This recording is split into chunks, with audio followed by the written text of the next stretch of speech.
Hey guys, welcome back to our study vlog. இன்னைக்கு காலைல 6 மணிக்கு இருந்துச்சு. 6:30க்கு நான் படிக்க உட்கார இடத்துல எல்லாத்தையும் க்ளீன் பண்ணேன். ஏன்னா டோர் ஓப்பன் பண்ணி வச்சு படிக்கிறதுனால அவ்வளோ டஸ்ட்டு உள்ள. ஸோ க்ளீன் பண்ணிவிட்டு இதெல்லாம் எடுத்து வச்சுட்டு ஒரு டீயை போட்டுட்டு படிக்கிறதுக்கு உட்காந்து ஒரு 6:45 இருக்கும். இன்றைக்கி வந்து மௌரியர்கள் பேரரசுலேருந்து ஸ்டார்ட் பண்ணேன். நான் மௌரியர்கள், குப்தர்கள், டெல்லி சுல்தான்கள், முகலாயர்கள் இது எல்லாமே ஒரு வரிசையில் வரும். இது எல்லாமே கன்ஃபியூஸ் ஆகக்கூடிய ஏரியா. ஏன்னா அந்த நேம்ஸ் எல்லாம் கொஞ்சம் ஏன்னா வேறு மொழியில் இருக்கிறதுனால நமக்கு கொஞ்சம் திரும்ப படிக்க வேண்டியிருக்கு. ஏன்னா மறந்துடும்.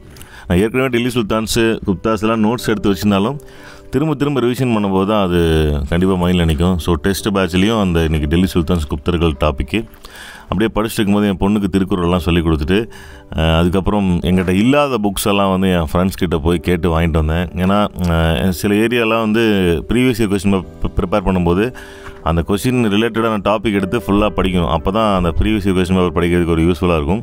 ஸோ அதனால் போய் வாங்கிட்டு வந்தேன். இப்படி தான் ஒரு கொஸ்டின் பார்க்குறீங்க, அவுரங்கசீப் பற்றி பார்க்குறீங்கன்னா அந்த ரிலேட்டடாக புக்கில் என்னென்ன டாபிக் இருக்கோ அதை எடுத்து பார்க்கணும். அப்போ தான் previous year question paper prepare பண்ண முடியும். இன்றைக்கி லன்ச் டைம்லேயும் ப்ரிப்பேர் பண்ணிகிட்டு இருந்தேன். ஏன்னா கொஞ்சம் கூட டைம் வேஸ்ட் பண்ணக்கூடாது இல்லையா.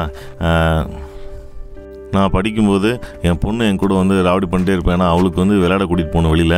ஒரு 3:30 இருக்கும். அந்த டெல்லி சுல்தான்ஸு கூடவே வந்து யூனிட் 8ம் இருக்குது இன்றைக்கி. அந்த யூனிட் 8லாம் வந்து ஒரு கடல் மாதிரி அப்படின்னு சொல்லலாம். ஏன்னா தமிழை ஃபுல்லாக படிக்கணும். அது கூட தமிழ் வரலாற்று சான்றுகள்லாம் படிக்க வேண்டியது இருக்கும். அவளும் என்னை வெளில கூட்டு போப்பான்னு பக்கத்தில் கேட்டே உட்காந்துருக்கா. ஸோ இந்த டாபிக் முடிச்சுட்டு போயிடலாம் அப்படின்னு பார்த்தேன். அதுவே ஒரு 2 ஹவர்ஸ்க்கு பக்கமாக கொண்டு போயிடுச்சு.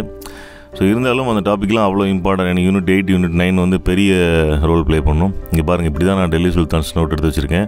அந்த நோட்ஸ் வந்து எனக்கு அந்த 5 பேப்பர்லேயே முடிஞ்சிடும். இருந்தாலும் சில இம்பார்ட்டண்ட் பாயிண்ட்ஸ் எல்லாம் வந்து கொஷின் பேப்பர் பார்க்கும்போது இதெல்லாம் நம்ம நோட் பண்ணாமல் விட்டோமே அப்படின்னு தோணும். ஸோ அதையெல்லாம் எடுத்து சைடில் எழுதி வச்சுக்கிட்டேன். ஏன்னா நம்ம படிக்கிற பாயிண்ட் ஆஃப் வியூ தான். நம்ம இது வராது அப்படின்னு நினச்சி படிப்போம் அந்த ஏரியாவில். கண்டிப்பாக அதுதான் வந்து கொஷினாக வந்து நிற்கும். ஸோ டெஸ்ட் பேட்சில் தான் அதெல்லாம் தெரியும். ஸோ அடுத்தது என் பொண்ணை கூட்டிகிட்டு வெளில போகணும். அதே மாதிரி நேற்று எப்படி கிளைமேட் இருந்துச்சோ அதே மாதிரி தான். பட் மழைலாம் வரல. இன்றைக்கி சின்ன பொண்ணும் என் கூட சேர்ந்து வந்துட்டா. ஸோ அவளையும் பார்க் கூப்பிட்டு போயிட்டு 2 பேரும் கொஞ்சம் விளையாண்டாங்க. ஏன்னா அவங்கள வெளில கூப்பிட்டு போய் ஹாப்பியாக வச்சுருந்தா தான் நம்மளை படிக்க விடுவாங்க. விளையாண்டு முடிச்சுட்டு வந்து திரும்பவும் அந்த டெல்லி சுல்தான்ஸில் எங்கெங்கெல்லாம் விட்டு போனதெல்லாம் நோட் பண்ணணும். அந்த இடத்துலாம் திரும்ப ரிவிஷன் பண்ணிட்டு 6:45 திரும்ப படிக்க உட்காந்தேன். அதில் வந்து யூனிட் 8 தான் இப்போ பார்த்துட்ருக்கேன். ஏன்னா யூனிட் 8ல் வந்து நிறையா இருக்குது. அதெல்லாம் முடிச்சுட்டு என் ஃப்ரெண்ட் கிட்ட கொஞ்சம் மேத்தமெட்டிக்ஸ் டவுட் கேட்டேன். ஏன்னா அந்த கொஸ்டின் பேப்பரில் மேத்தமெட்டிக்ஸ் இருந்துச்சு.